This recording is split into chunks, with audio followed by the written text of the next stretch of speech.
بسم الله الرحمن الرحیم حمد و مصلیا. محترمینو، د روژې هر عمل د برکت سره ډک دی او د روژې چې کوم پېشلمئ دي دا څونه د خیر او د برکت شی دي. تاسو راسئ چې موږ د خپل محبوب پیغمبر صلی الله علیه و آله وسلم فرمان واورو چې دا کم خلک کوتاهي کمی او بیشي پکې کوي چې د هغه دغه فضائل واوري.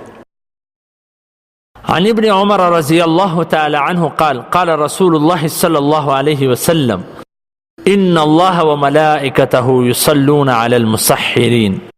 رواه تبراني في الأوسط جل نمبر شپږم صفحه نمبر 600. حضرت ابن عمر رضی الله تعالی عنہ فرمایي چې د نبی کریم صلی الله علیه وسلم فرمان دی چې حق تعالی جل شانه په خپل او د هغه فرشته پر پېشلمئ کول والا باندې رحمت نازلوي.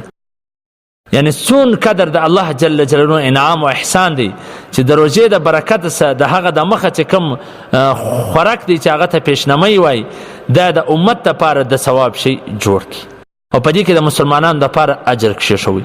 په ډیرو حدیثونو کې د پېشلمئ کولو فضیلت او اجر ذکر سته.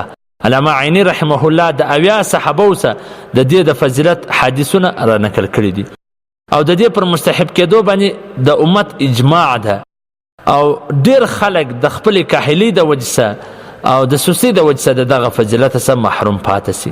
بعضې خلک تراویح وکړي او بیا ډوډۍ وخوري بیده سي، د دې د ثواب څخه محروم پاتې سي. ځکه په لغت کې پېشلمئ و هغه ډوډۍ ته ویل کېږي چې کم د سهار ته نږدې وخوړل سي. د قاموس کې لیکلي دي چې بعضې خلک چې بعضو دا ویلي دي چې پېشلمئ چې کم دی هغه د نیمې شپې سبات کې شروع کېږي. صاحب کشاف د په آخره کې شپږمه حصه ښوولې ده، یعنی چې ټوله شپه پر شپږ حصو باندې تقسیم کې آخره حصه یې د پېشلمئ دپاره ښوولې ده.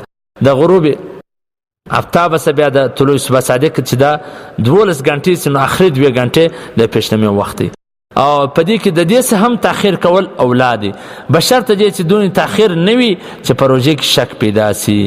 د پېشلمئ په فضیلت کې ډېر حدیثونه راغلي دي. نبی کریم صلی الله علیه وسلم فرمایي چې زموږ او د اهل کتاب د یهودانو د عیسایانو د روژې فرق پېشلمئ دی چې هغه پېشلمئ نه کوي او موږ پېشلمئ کوو.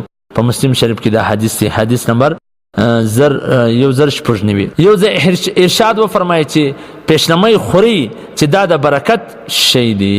بخاري شریف کې دا حدیث دی، حدیث نمبر 1923. په یو ځای کې دی چې درې شان، یو ځای کې ارشاد دی چې درې شان د برکت دی. په جماعت چې کوم دی دا د برکت دی. جماعت دا نه مقصد چې د جمع مظهر د مسلمانانو اجماع او جماعت چې کوم دی پر جماعت باندې د الله لاسونه دي او دا د برکت شی دی.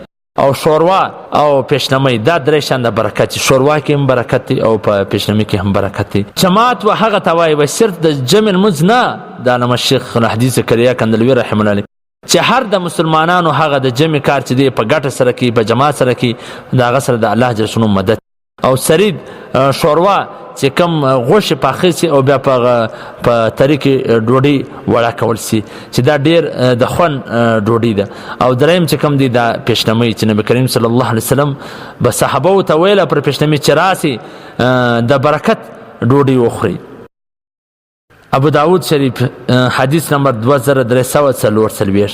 په یو حدیث کې ارشاد دی چې پېشلمئ خوري، په پېشلمئ خوړلو سره په روژه باندې قوت حاصله کوي او د غرمې په خوب سره په آخره شپه کې د پورته کېدو باندې مدد ترلاسه کوي. چې پېشلمئ کوي په روژه باندې قوت حاصله کوي او غرمه کلوله کوي بیدېږي او چې د شپې په آخر کې بیا په اسانۍ سره راپورته کېدلی سي. د حدیث په ابن ماجه حدیث نمبر 1493 کې راغلی دی.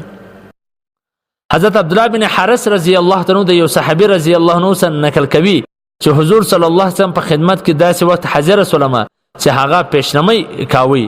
نو نبی کریم صلی الله علیه وسلم فرمایله چې دا یو د برکت شی دی چې الله جل جلاله ته درکړی دی، دا مه پرېږدئ. دا حدیث په سنن نسائی حدیث نمبر 2122. او د حضور صلی الله علیه و آله وسلم په ډیر روایتونو کې د پېشلمئ کولو ترغیب راغلی دی، حتی در دې چې وایي که څه وي که نه وي یوه خورما خو خوره یا یو غړپ اوبه خو څښه.